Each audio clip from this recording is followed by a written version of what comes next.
సేవకులను గురించి మాట్లాడుతున్నటువంటి మాట. సేవకులు రాత్రి యెహోవా మందిరం నిల్చుండేవాళ్ళు. యెహోవా సేవకులారా, యెహోవాను సన్నిధించు, యెహోవాను నిత్యము స్తుతించటానికి, ఆయన ఆరాధన చేయడానికి సేవకులను ప్రేరేపిస్తున్న మాటలు. పరిశుద్ధ స్థలం వైపు మీ చేతులెత్తి యెహోవాను సన్నిధించు. పరిశుద్ధ స్థలం వైపు చేతులెత్తి మనము ఆయనను సన్నిధించాలి. భూమి ఆకాశములను సృజించిన యెహోవా సీయోనులో నిన్ను ఆశీర్వదించుగాక.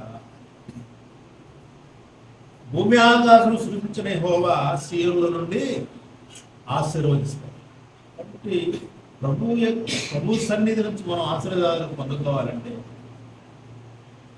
ఆయనను మనం ఎప్పుడూ స్తుతించేవారిగా, కీర్తించేవారిగా, గణపరిచేవారిగా ఉండాలి. తండ్రి అయిన దేవుణ్ణి స్తుతించడానికి దేవుడు తన ఆత్మనిచ్చాడు. తన ఆత్మ ద్వారా మనం ఆయన ఆరాధన చేయడానికి ముందుగా తన కుమారుడైన క్రీస్తు మనకు అనుగ్రహించాడు. క్రీస్తులో మనం పరిశుద్ధపరుచుకున్న వారమై, క్రీస్తు నామాన్ని క్రీస్తులో దేవుని కుమారుడుగా ఒప్పుకున్న వారమై, ఆయన నామములో తండ్రి అయిన దేవుని స్తుతించే వారమై నిలబడినట్లుగా దేవుడు మనల్ని ఆశీర్వదించాడు సీయోనులో నుండి. ప్రైజ్ ది లార్డ్, హల్లెలూయా. సీయోనులో నుండి ఇంకా మనం పరలోకమైన ఆశీర్వాదాలు పొందుకోవాలి. సీయోనులో నుండి ఆశీర్వాదాలు అంటే భూ సంబంధమైనవి కావవి, పరలోక సంబంధమైన, దేవుని సంబంధమైన ఆశీర్వాదాలు, దేవుని నామ మహిమార్థమై మనం ఉపయోగించే ఆశీర్వాదాలు, దేవుని ఆత్మ సంబంధమైన ఆశీర్వాదాలు, దేవుని కృప సంబంధమైన ఆశీర్వాదాలు దేవుని సీయోనులో నుండి మనకు అనుగ్రహిస్తారు. కాబట్టి ప్రభువుని ప్రియమైన దేవుని సన్నిధి, పరలోకమును ఆశీర్వదించబడాలా. ఆలోచన అంతా పరలోకం నుండి ఆశీర్వాదాలు. అందుకనే పైనున్న వాటినే వెతకండి. ఎందుకు? ప్రభు అయిన యేసు తండ్రి కుడి పార్శ్వమందు ఆసీనుడై ఉన్నాడు. కాబట్టి పైనున్న వాటి మీద దృష్టి పెట్టుకో, భూమి సంబంధమైన వాటి మీద కాదు, పేరు ప్రఖ్యాతులు కాదు, అవార్డులు రివార్డులు కాదు, ధనము కాదు. తండ్రి అయిన దేవుడిచ్చే అవార్డులు రివార్డులు కావాలి. దానికోసం తాపత్రయపడాలి. చాలా ఆలోచన చేయాలి. మనం ఎలాగున్నాం, దేవునికి దగ్గరగా ఉన్నామా, దూరంగా ఉన్నామా?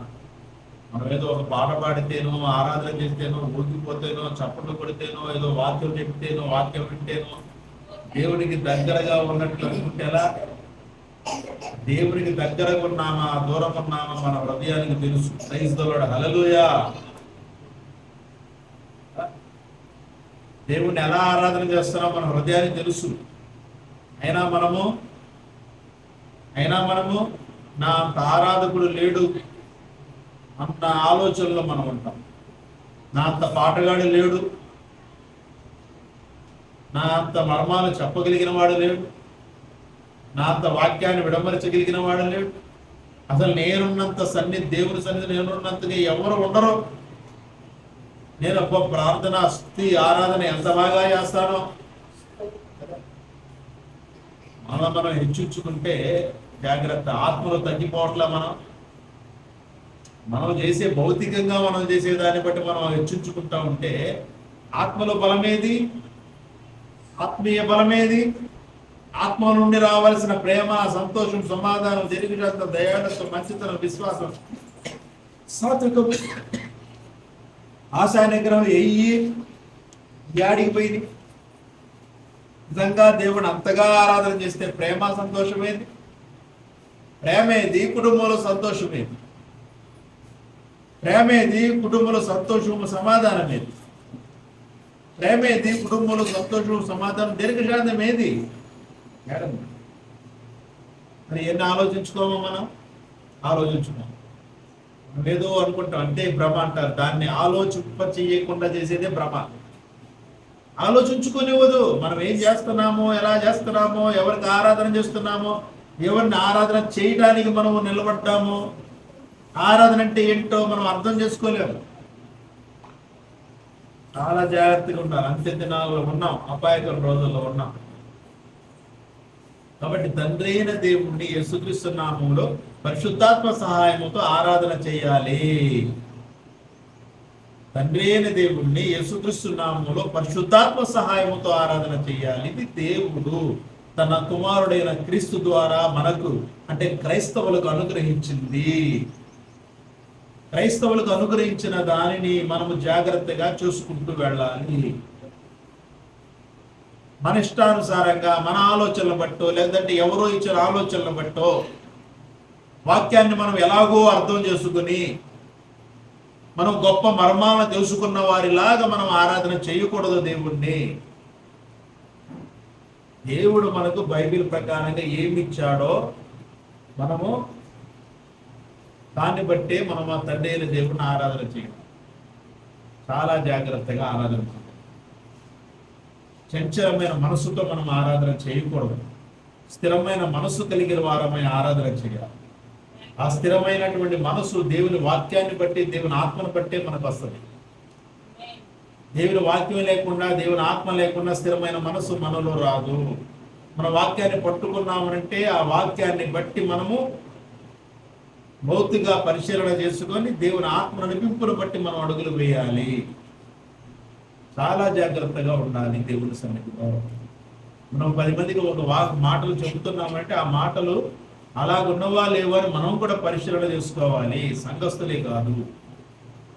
సంఘస్థులే కాదు సేవకులు కూడా పరిశీలన చేసుకోవాలి. యెహోవా సేవకులారా, యెహోవా మందిరంలో రాత్రి నిలుచుండే వారులారా, యెహోవాను సన్నిధించండి. జాగ్రత్త, చాలా జాగ్రత్తగా వాక్యాన్ని పరిశీలన చేసుకొని సన్నతించాలి. చాలా జాగ్రత్తగా ఉందాం. తండ్రి అయిన దేవునికి ఇవ్వవలసిన మహిమ, ఘనత, ప్రభావాన్ని ఆరోపిద్దాం. యేసు నామములో తండ్రి అయిన దేవుని స్తుతిద్దాం, కీర్తిద్దాం, మహిమపరుద్దాం. మన కొరకు ప్రాణం పెట్టిన క్రీస్తుని స్తుతించుదాం, ఘనపరచుదాం, కీర్తించుదాం, మహిమపరుద్దాం. ఆయన ఎలా మహిమపరచాలి? ప్రభు అయిన యేసుని ఎలా మహిమపరచాలి? పవిత్రమైన జీవితం, పవిత్రమైన ఆలోచన తలంపులతో ప్రభువు చెప్పిన మాటల్ని తూచా తప్పకుండా పాటిస్తూ ఆయన మహిమపరచడం అంటేనే అది. తండ్రి అయిన దేవుణ్ణి మహిమపరచాలి. ఎలాగా? యేసుక్రీస్తు నామములో పరిశుద్ధాత్మ సహాయముతో. చాలా జాగ్రత్తగా జీవించుతాం. అంత్య దినాల్లో ఉన్నాం, అపాయకరమైన రోజుల్లో ఉన్నాం. లోకం ఎలా ఉందో మనం చూస్తున్నాం. చాలా జాగ్రత్తగా ఉన్నాం. క్రైస్తవ సమాజం ఎలా అవుతుందో చూస్తున్నాం. క్రైస్తవ సమాజం ఎలా అవుతుందో, దేవునికి దగ్గర అవుతుందా, దూరం అవుతుందా, దాన్ని మనం ఆలోచన చేయాలి. క్రైస్తవ సమాజం నేడు దేవునికి దూరమైపోతుంది. క్రైస్తవ సమాజము దేవునికి దూరమైపోతుంది. వాళ్ళు అనుకుంటారు నేను దగ్గరగా ఉన్నాను అని. దగ్గరగా ఉన్నాను అనుకోవటమే భ్రమ. అంటే సంఘములో, క్రైస్తవ సమాజములో భ్రమ అనేది బాగా నడుస్తుంది. అది వాక్యాన్ని దగ్గర పెట్టుకుంటే మనకు అర్థమైంది. వాక్యాన్ని పరిశీలన చేస్తే మనకు అర్థమైంది. వాక్యం టు వాక్యము సరి చేసుకుని సరిపోల్చుకుంటే మనకు అర్థమైంది. క్రైస్తవ సమాజం దేవునికి దగ్గరగా ఉందా, దూరముగా ఉందా? దేవుని ఆత్మతో ఉందా, బ్రహ్మపరచు ఆత్మతో ఉందా? ప్రభుత్వ ప్రియమైన దేవుని సంఘం చాలా జాగ్రత్తగా జీవించుతాం. దినాల్లో ఉన్నాం.